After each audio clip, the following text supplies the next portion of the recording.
Lusot naman na sa Kamara ang panukalang bigyan ng pansamantalang emergency powers ang Pangulo na suspendihin o bawasan ang fuel excise tax.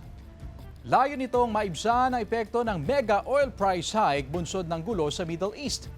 248 ang pumabor, 3 ang tumutol at walang nag-abstain sa House Bill 8418.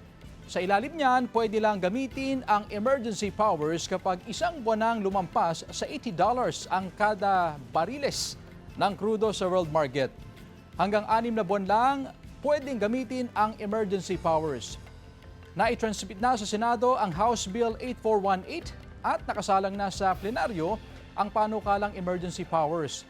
Sabi ni Senate President Tito Soto, pinag-aaralan na kung ia-adapt ng Senado ang bersyon ng Kamara para hindi na magkaroon ng bicameral conference committee.